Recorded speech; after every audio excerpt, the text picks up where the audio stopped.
बिस्मिल्लाहिर्रहमानिर्रहीम, अस्सलाम वालेकुम। मैं गौहर भट्ट सियासत के प्लेटफॉर्म से आपकी खिदमत में हाजिर हूँ। सबसे पहले दरख्वास्त है कि चैनल को सब्सक्राइब कर लें और बेल आइकन का बटन जरूर दबा दें ताकि आप तक मेरा वीलॉग पहले पहुँच सके। खबर यह है कि आज इस्लामाबाद हाई कोर्ट में नवाज शरीफ साहब का नाम लिए बगैर उनकी बहादुरी के चर्चे जो हैं वो हुए हैं, गुफ्तगू हुई है।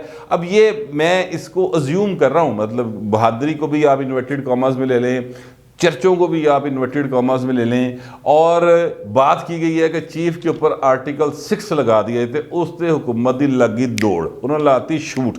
वो सारा मामला क्या है उस पर मैं बात करूंगा, लेकिन उससे पहले एक तस्वीर देख लें यार। मैं बड़ा मेरा तो सच्ची गल है, जो बाल बच्चेदार आदमी है वह तो कलेजा फट जाता है। इस बच्चे की तस्वीर देखें, पता नहीं किस उम्मीद के साथ इसकी दादी इसको लेकर आई है। मुदस्सर नारू एक लापता सहाफ़ी है जिसका केस था, जिसमें ये सारे मामलत हुए हैं। वो बच्चा जो है वो बैठा हुआ अपनी दादी के साथ, और बच्चे का चेहरा बता रहा है कि उसको भी अब उम्मीद नहीं रही। जिस तरह से बहुत सारे, मेरे समेत बहुत सारे लोगों को उम्मीद नहीं रही, उसको भी उम्मीद नहीं रही।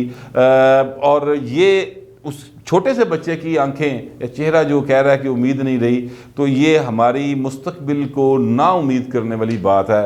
रियासती इदारों को भी सोचना चाहिए, जो भी इस वक्त इक़्तिदार में हैं उन सबको सोचना चाहिए कि हम मुल्क किस तरफ लेके जा रहे हैं और कहाँ जाके हमने इस मामले को तोड़ना है या छोड़ना है, या कित्थे जाके भाई इस मुल्क को असी उम्मीद की किरण च बदलना है। मुझे समझ नहीं आ रहा। मैं सच्ची बात है बड़ा इस वक्त रंजीदा भी हूँ, कन्फ्यूज़ भी हूँ कि अल्फाज को बड़े संभाल के इस्तेमाल करना है। सीरियस मैटर्स हैं और दिल तो मेरा कर रहा है कि मैं बिल्कुल मतलब पाट जावा और सच्चियाँ गल्लां वो वाली करा जो मेरा दिल कह रहा है, लेकिन ज़ाहिर है कुछ ज़ाब्ता अखलाक है, कुछ चीज़ें हैं जिनके दरमियान में मुझे रह कर सारी बातें करनी है। बहर अल्लाह करे कि मेरे मुंह से कोई ऐसी बात ना निकले जिससे किसी बड़े ही कोई अहम मुद्देदार दी अपने लो इज्जत हरफ आ जाए। बहरहाल देखते हैं क्या होता है। आज मुदस्सर नारू साहब जो अब पता नहीं दुनिया में है कि नहीं है, पता नहीं वो किसी कुब्बत खाने में है, पता नहीं उन्होंने को खलाई मखलूक ला गई है, पता नहीं वो कुछ जिन चुड़ैल चुप के ला गई है, पता नहीं वो शायद खुद ही जो कहानी बताई जाती है कि जनाब उनका पैर स्लिप हुआ और वो दरिया सवात में या दरिया कुनार में बह बू गए। इस तरह की कोई बात है, ये अल्लाह ही बेहतर जानता है, क्योंकि तमाम रियासती इदारे जो रिपोर्ट दे रहे हैं उनके मुताबिक उनको कुछ नहीं पता कि मुदस्सर नारू साहब किधर गए। आज उसकी समात थी और मुदस्सर नारू साहब की फ़ैमिली के साथ मुलाकात की थी वज़ीर-ए-आज़म पाकिस्तान इमरान खान ने। और आपको ये सुनकर कोई हैरानी नहीं होनी चाहिए कि मुदस्सर नारू साहब की फ़ैमिली के साथ जब मुलाकात हुई तो इमरान खान ने कहा मैं तेनू जानता ही नहीं, मैनू तो इस केस दे नहीं पता। इस्लामाबाद हाई कोर्ट की डायरेक्शन के ऊपर ये मुलाकात हुई थी और इमरान खान ने कहा मुझे नहीं पता। आप यकीन करें, इमरान खान सोशल मीडिया को पाकिस्तान की सियासत में मुतारफ़ कराने वाले आदमी हैं और सोशल मीडिया के ऊपर पिछले 2.5-3 साल से शायद ज़्यादा अरसा हो गया मुदस्सर नारू का सिलसिला केस जो है वो चल रहा है। वहाँ पर उसके दोस्त फाइट कर रहे हैं, वहाँ पर ह्यूमन राइट्स एक्टिविस्ट उसके लिए आवाज़ उठा रहे हैं। तो इमरान खान कहता है मैंने पता कोई नहीं, ट्रेंड चले हैं बाकायदा ट्रेंड, उसके ट्विटर के ऊपर भी फेसबुक के ऊपर भी अन्नी पई रही। ठीक है, इमरान खान को नहीं पता। इसका मतलब ये है कि या तो अगर वो सच बोल रहे हैं तो इसका मतलब वो सिर्फ अपने से मुतल्लक रहते हैं, बाकी की गल्ला नहीं छोड़ते। ट्विटर के ऊपर तो खैर वो किसी को फॉलो ही नहीं करते। और या फिर ये है कि जनाब वो झूठ बोल रहे सन, हो सकता है झूठ ही बोल रहे हो, सियासतदान है झूठ भी बोल सकता है। लोग कहते हैं क्रिकेटर है, मुझे लगता है सारा तो बड़ा सियासतदान है। बट एनीवे आज जो वाक़या हुआ ये हुआ कि जनाब चीफ जस्टिस अतर मनल्ला साहब जो इस्लामाबाद हाई कोर्ट के चीफ जस्टिस हैं, उनको बड़ा शदीद जो है ना उनके रिमार्क्स बड़े तुंदो तेज़ किस्म के हैं और बड़े मतलब सीधे सीधे गल्लां कीतियां आज उन्होंने। वो सीधी सीधी गल्लां जो मैं तुहानूं 2-4 गल्लां दसना चाहना और फिर मैं आपको बताऊंगा कि नवाज शरीफ का तज़किरा कैसे हुआ और फिर मैं आपको ये भी बताऊंगा कि हुकूमत की दौड़ किवें लगी। चीफ जस्टिस साहब ने ये कहा कि ज़िम्मेदार लोग अपना काम करें तो किसी को नहीं उठाया जा सकता, लोगों को लापता हो जाने का ज़िम्मेदार चीफ एग्जीक्यूटिव ही होता है। उन्होंने रिमार्क्स दिए कि यहाँ साबिक़ चीफ एग्जीक्यूटिव लोगों के उठाए जाने का फ़ख्र से किताबें लिख कर क्रेडिट लेते हैं। ये मैं इस बात से, इस रिमार्क से मैं ये समझाऊँ कि एक चीफ एग्जीक्यूटिव माजी में हमारा गुजरा है जिसका नाम था परवेज़ मुशर्रफ। जनरल परवेज़ मुशर्रफ साहब ने अपनी जो किताब लिखी है उसमें उन्होंने कहा कि हमने बंदे उठाए और अमेरिका के हवाले किए पाए और डॉलर लेते पाए, मुफ्त नहीं किए। ये उन्होंने अपनी किताब में इस बात का इकरार किया हुआ है। और मेरा ख्याल है कि यहाँ पर जो वो बात कर रहे हैं चीफ साहब यानी चीफ जस्टिस साहब, वो शायद इस रेफरेंस में बात कर रहे हैं। फिर उन्होंने ये भी कहा कि रिटायर होने के बाद सारे सूफी बन जाते हैं, ठीक है, और उससे पहले जो है वो चुप करके बैठे रहते हैं। अच्छा, फिर जनाब उन्होंने ये भी कहा कि क्यों ना लापता अफराद पर सारे चीफ एग्जेक्टिव्स पर आर्टिकल 6 लगा दी जाए। आर्टिकल 6 लगाकर तमाम मुतलका चीफ एग्जेक्टिव्स का ट्रायल शुरू करा देते हैं। अटारनी जनरल खालिद जावेद खान साहब सॉरी, ये एंटी खान पीपल्स पार्टी के एक लीडर थे, पता नहीं हयात हैं शायद, ये मेरे इल्म में नहीं है, लेकिन बड़े एक सीजनड आदमी थे, उनके साहबजादे हैं ये। उन्होंने कहा कि जिसको आर्टिकल 6 पर सज़ा हुई हम तो इस पर अमल दरामद नहीं करा सके। अब ये वो बात है जितों मैं तुहानू जरा दसन लगा कि नवाज शरीफ के चर्चे, नवाज शरीफ का जिक्र नाम लिए बगैर हुआ, नाम नहीं लिया किसी ने, ना अदालत की तरफ से उनका नाम आया, ना ही खालिद जावेद खान साहब ने नाम लिया। लेकिन ये आर्टिकल 6 किस पे लगा था? पाकिस्तान की पूरी तारीख के अंदर आर्टिकल 6 सिर्फ परवेज़ मुशर्रफ के ऊपर लगा। ये वो बहादुरी थी जो नवाज शरीफ साहब ने दिखाई थी और सुप्रीम कोर्ट के हुक्म पर दिखाई थी। एक खसूसी अदालत बनी थी, खसूसी बेंच तश्कील दिया गया था, फुल कोर्ट थी, उसमें से फैसला आया था। इफ्तिखार मोहम्मद चौधरी साहब की शायद अदालत थी वो, और उसमें से फैसला आया था और उन्होंने कहा था कि जनाब इनके खिलाफ 3 नवंबर 2007 को जो एमरजेंसी लगाई गई थी उस पर इनके खिलाफ कार्रवाई करें, आर्टिकल 6 के तहत कार्रवाई करें।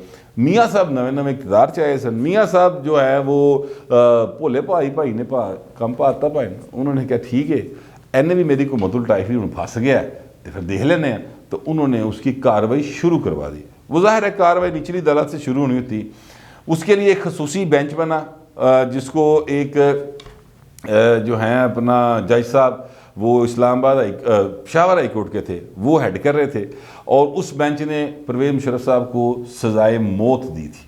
अच्छा, उसके बाद जनाब रोला पे आ गया, दौड़ा लग गया सारे पास, वो एक ही हो गया, वो सबक आर्मी चीफ ने सजाए मौत की सजा हो गई, वाह जी वाह, एक ही हो गया।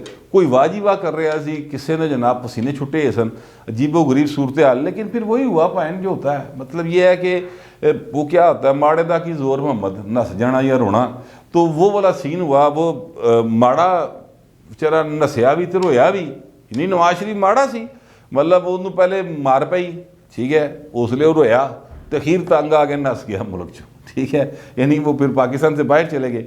उनकी हुकूमत भी गई सर उसके बाद, और हुकूमत जाने के बाद उनके ऊपर मुकदमात भी बने, उन्होंने अपनी बेटी समेत सज़ा भी काटी, उनके भाई ने भी सज़ा काटी, उनके जो भतीजे हैं हमजा शहबाज उन्होंने भी सज़ा काटी।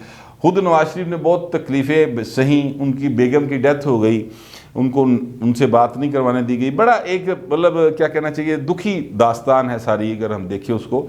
लेकिन ये बहादुरी दिखाई नवाज शरीफ ने, खमियाजा उन्हें भुगतिया। आज अदालत कह रही है क्यों ना आर्टिकल 6 लगा दिया जाए, और हुकूमत कह रही है, यानी खालिद जावेद खान साहब जो कि अटारनी जनरल ऑफ पाकिस्तान है, वो कह रहे हैं कि भाई ना उत्ते जितने पहले लाया सी उत्ते असी अमल ही नहीं करा सके। यहाँ पर हुकूमत अपनी बेबसी दिखा रही बेसिकली कि यार फायदा कोई नहीं ना, असी कर नहीं सकते यह काम नू, तो फिर की लोड़ है इस पासे जान दी। एक्चुअली हुकूमत ये कहना चाह रही है, जो मैं समझाऊँ, क्योंकि उनके रिमार्क्स हैं, ये डांट न्यूज़ की जो खबर है वो मेरे हाथ में है, उससे मैं पढ़कर आपको सारा कुछ बता रहा हूँ। अतर मिनल्ला साहब ने इस पर एक बात की, चीफ जस्टिस साहब ने, उन्होंने कहा कि एक हॉल ऑफ शेम बना देते हैं जिसमें सब चीफ एग्जेक्टिव्स की तस्वीर लगा देते हैं। अच्छा, ये हॉल ऑफ फेम होता है जिसमें जो जिन लोगों ने बेहतर काम किया होता है, बेहतर कारकर्दगी दिखाई होती है, उनकी तस्वीर लगाई जाती हैं। और यहाँ पर वो हॉल ऑफ शेम की बात करें और तमाम चीफ एग्जेक्टिव जितने रहे हैं उन सब का जिक्र कर रहे हैं, जिसका मतलब है मौजूदा का भी जिक्र कर रहे हैं ना, समझ रहे हैं आप बात को, ठीक है। तो उन्होंने कहा कि सिर्फ उनकी तस्वीर क्यों लगाएं, अटॉर्नी जनरल साहब ने कहा सिर्फ चीफ एग्जेक्टिव की क्यों, बाकी जिम्मेदारों की भी होनी चाहिए। ये बात ठीक है, बाकी जिम्मेदारों को भी होनी चाहिए। तो चीफ जस्टिस साहब ने आगे से कहा कि हतमी जिम्मेदारी चीफ एग्जेक्टिव की होती है, हमें एक फ़ैसला तो लिखने देना, किसी को तो जिम्मेदार ठहराएं। जिस पर अटॉर्नी जनरल साहब ने कहा कि कुछ बीमारियों का इलाज फैसलों से नहीं आवाम के पास होता है। 10 लाख बंदा सड़क पर आ जाए तो लापता होने ख़त्म होने लोग। उन्होंने फिर मिसाल दी कि ईरान में ऐसे ही ये सिलसिला रुका है, ईरान में भी लापता हो जाते थे लोग, तो फिर लोग सड़कों पे आए, उन्होंने उसकी मिसाल दी। तो ये सारी गुफ्तगू जो है ये कहाँ हो रही है जनाब, ये इस्लामाबाद हाई कोर्ट में हो रही है। अच्छा, फिर उन्होंने कहा कि चीफ जस्टिस साहब ने कहा कि अदालत तो आइन के मुताबिक ही फैसला दे सकती है। अटारनी जनरल आप आइन के मुताबिक मामलत करें, हम फैसला देते हैं, बताएं आर्टिकल 6 के तहत फैसला दे देते हैं। अटारनी जनरल ने कहा कि मुझे कुछ वक्त दें। इतने मैं कह रहे हैं घुम्मन ने दौड़ लाती, ठीक है, यहाँ पर मैं कह रहा हूँ घुम्मन ने छूट वटती उत्थों निकल गई, काना वलेट के ना कोशिश की निकलन की। 18 जनवरी तक तारीख पड़ गई है, हो सकता है निकल भी जाए।